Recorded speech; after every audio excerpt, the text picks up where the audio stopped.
You've got no idea how big this is. Elon Musk's Doge has dug up the most damaging media scandal in decades with allegations against the likes of Politico for being covertly paid by the previous administration through US aid. And now establishment Democrats are in an absolute meltdown, even holding a rally against Elon Musk's proximity to the Trump administration. So what did Elon do? Well, here's a video he retweeted on X that perhaps speaks for himself perfectly. It is just going downhill for the Democrats, dude. Can you please tell me, if someone, right, robbed a bank, okay, let's talk about a hypothetical before we get into the real shit real quick. If someone robbed a bank, someone watched the security footage, saw who robbed the bank, told you who robbed the bank, you caught who robbed the bank, are you gonna be mad at the person that robbed the bank or the person that told you were being robbed? Okay, that's what's going on with Elon Musk right now. For those of you that don't understand, okay, Elon Musk was hired for the Department of Government Efficiency. What does the Department of Government Efficiency do? What is its main number one goal? To make sure that our government is running efficiently, dumbass. And here you are, literally trying to shoot the messenger because he is showing you that a lot of our money is being wasted on shit that is not needed. What type of fucking transgender opera do you need overseas? What type of all of these DEI inclusivity programs do you need to be spending our money on overseas? And instead of being mad at the people that are stealing our money and spending it 100% irresponsibly, you're mad at the man who told you you were being ripped the off. You are a cult member. Plain and simple. There is no saving for you, okay? Every single time you guys continue to peddle these lies, you are screaming more and more that you're a cult member. And the more and more you do it, the more and more the moderate Democrats are going to leave you. Keep going. Keep going. Show your utter stupidity. It's what you've been doing for 4 years. Keep it up. The rest of us are happy that we found out what we already knew, that we were being robbed. It must be shocking for you to deal with facts, but they're going to keep coming out. Our government has wasted billions upon billions upon billions of dollars for shit that is not important to American citizens. And you're mad at Elon Musk and not at your representatives? What are you, retarded? You have to be. And you know why this issue is absolutely blown up in the span of the last couple days? It's because both Doge and the White House have opened a whole Pandora's box about the wasteful spending that had been happening for decades through the organization, which includes everything from DEI musicals in Ireland, transgender comic books for Peru, and even Sesame Street knockoff show for Iraq for $20 million. Yeah, that's the level of absurd wastefulness that the American taxpayer has been funding, breaking their backs, working in the inflation of the last 4 years to finance some twisted global culture war for the left. By the way, these conversations you cannot miss out on, so be sure to subscribe and hit the notification bell to become a part of this circle. But wait, there's more. The things I showed you listed by the White House can't be enough to set off the Democrats into a frenzy like they have, because there's now word that the US aid was even funneling money to magazines and news outlets that are traditionally aligned with the left. Most notably, it's Politico allegedly having received over $8 million for subscription, according to usaspending.gov, with most of that money coming from the Department of Health and Human Services. I think that's why when Scott Jennings found himself in the hornet's nest on CNN, he knew exactly how to bust the Democrat bubble while they clutch their pearls over what Doge has been exposing. So not illegal, not illegal. You don't like the politics of it. I'll give you the other side.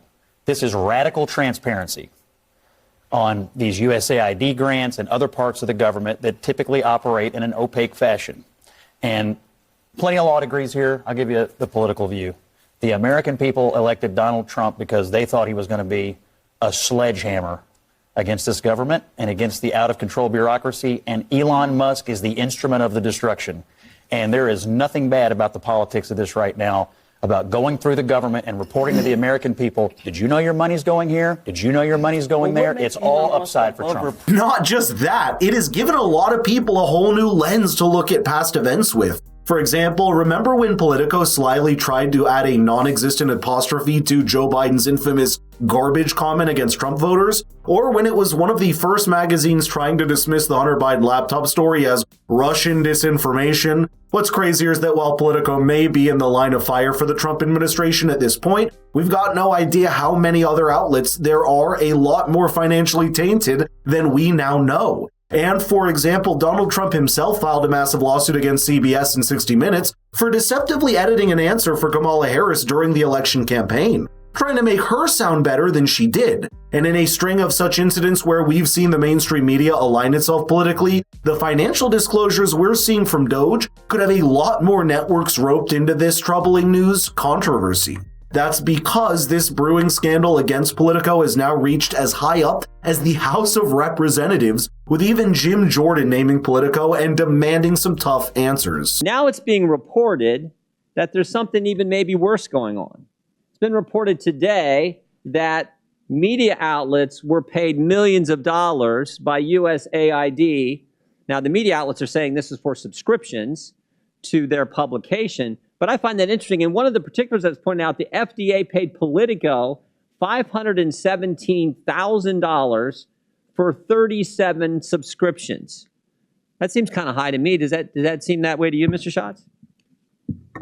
Doing the math quickly, that seems excessive, yes. Yeah, that seems a lot for now. Maybe there's some explanation here. Maybe maybe Politico is so darn important that it costs that much and taxpayer money should be spent for. But I find that interesting, particularly $517,000 for 37 subscriptions when it's the press, the government paying the press.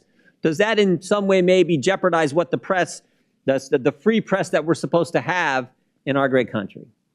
Well, it's certainly something that taxpayers probably didn't know until today. I didn't know that. Didn't know until today, and it's also government paying the press that kind of money. 37 subscriptions will give you $500,000.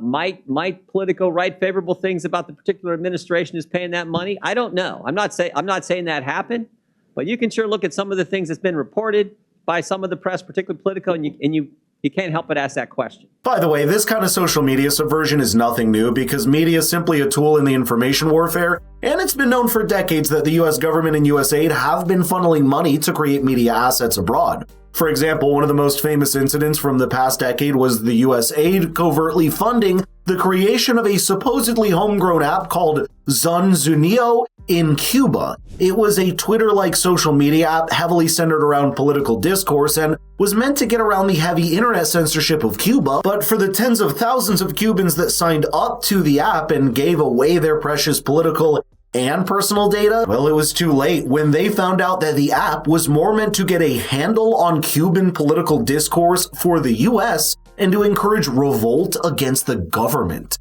That is just one example meant to point out the fact that while this has been pretty common knowledge abroad, it's only now that common Americans are realizing that the rot runs even deeper at home. That's why when you've got visuals like this from a recent Democrat rally complaining about these exposés, you really just see how naive some people still are, and why Scott Jennings' reaction here was pretty relatable to anyone that knows the deeper truth. Democrats agree that Musk is a problem, but listen to them today, and they have a piñata in search of a stick. To our Republican colleagues, if you do not see the light, we will bring the fire.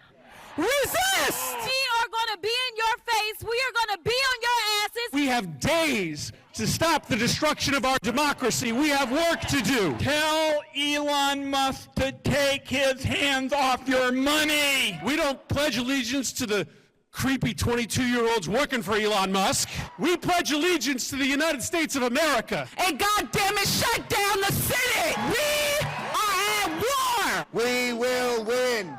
We will win! We won't rest! We won't rest! Gretchen. Yes, the Democrats need a real... That is priceless, and it's telling when even Abby Phillips can't help but laugh. But while the Democratic Party struggles to understand how to tackle a wrecking ball like Doge, the American people have been in a constant state of awe for the past week at the kind of government waste that we're funding through these taxpayers. But let me know in the comments what you think and share this video with people that have an important voice to add to this conversation. Until then, I think we're barely scraping the surface, and there could be a lot more facts coming out in the coming weeks and months.